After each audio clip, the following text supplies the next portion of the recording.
फक्त एक वाटी रव्यापासून वर्षभर टिकणारे कुरकुरीत पापड आज आपण बघणार आहेत. तर अगदी झटपट होणारी रेसिपी आहे. रवा आपल्याला भिजत न घालता किंवा आपल्याला तो न भाजता अगदी इन्स्टंट होणारे असे हे पापड आहेत. अगदी कमी वेळामध्ये हे होणारे पापड कसे बनवायचे ते आज आपण आपल्या रेसिपीमध्ये बघणार आहेत. तर हे पापड तुम्ही वर्षभर स्टोअर करून ठेवू शकता. तर थोडा वेळ न घालवता या रेसिपीला सुरुवात करूयात. इथे मी एक मोठी वाटी रवा घेतला आहे. बघू शकता अशी मोठी वाटी भरून मी रवा घेतला आहे.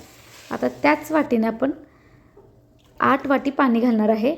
तर रवा जर बारीक असेल तर तुम्ही 7 वाट्या पाणी घालू शकता आणि जर रवा मोठा असेल तर त्याच वाटीने आपण 8 वाटी पाणी घालून घेऊयात. तर हे मिश्रण करण्यासाठी पातेलं थोडं मोठं वापरा, म्हणजे हे उतू जाणार नाही, त्याच्यामुळे पातेलं थोडं तुम्ही मोठं वापरा. तर इथे मी 8 वाटी पाणी घेतलं आहे. आता मिक्स करून घेऊयात. तर इथं हा रवा थोडा जाडसर आहे, त्याच्यामुळे मी इथे 8 वाट्या पाणी घेतले. तुमच्याकडे जर रवा जर बारीक असेल तर तुम्ही 7 वाट्या पाणी भरपूर होतं. आता ह्यामध्ये चवीनुसार मीठ घालूयात. तर इथे मी 4 ते 5 चमचे मीठ घालून घेतले. परत आपण ढवळून घेऊयात. ढवळून सारखं घ्यायचं म्हणजे रव्याच्या गाठी होत नाहीत.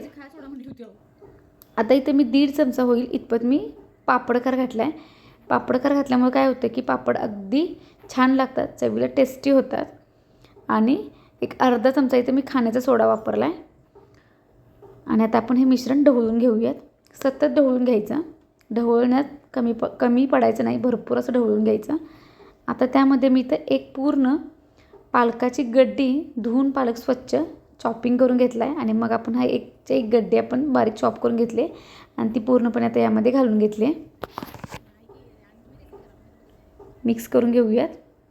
पालक घातल्यामुळं अजून या पापडाची चव चांगली येते, त्याच्यामुळे पालक नक्की ॲड करा. आता इथं मी छान असा पालक यामध्ये ॲड करून घेतला आहे. आता वरून झाकण लावून घेऊयात, म्हणजे आपलं गॅसची पण बचत होईल आणि ह्याला लवकर उकळी येईल.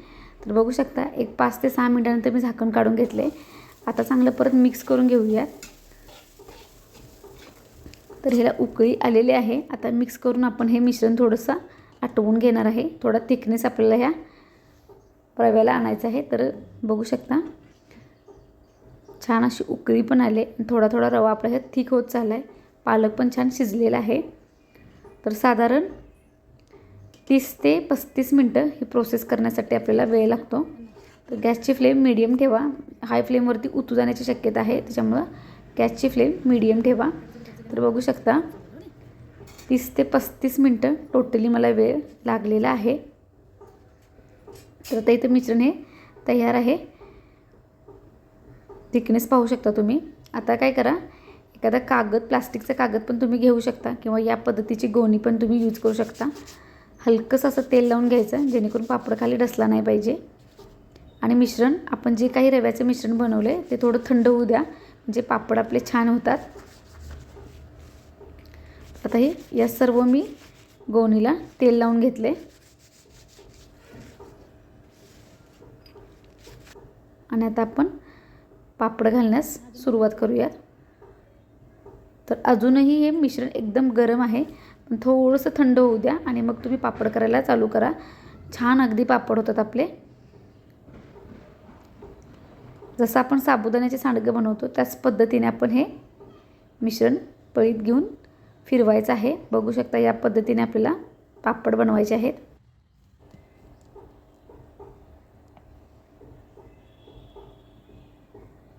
तर याच पद्धतीने आपण आता सगळे पापड करून घेणार आहे.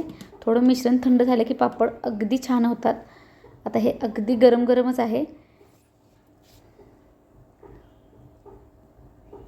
तर पाहू शकता या पद्धतीने आपण हे पापड बनवून घेऊयात. तर एक वाटी रव्यापासून भरपूर पापड तयार होतात. थोडं जाडसर ठेवा म्हणजे पापड अगदी छान फुगतो. तर पटपट आता मी सगळे पापड करून घेणार आहे.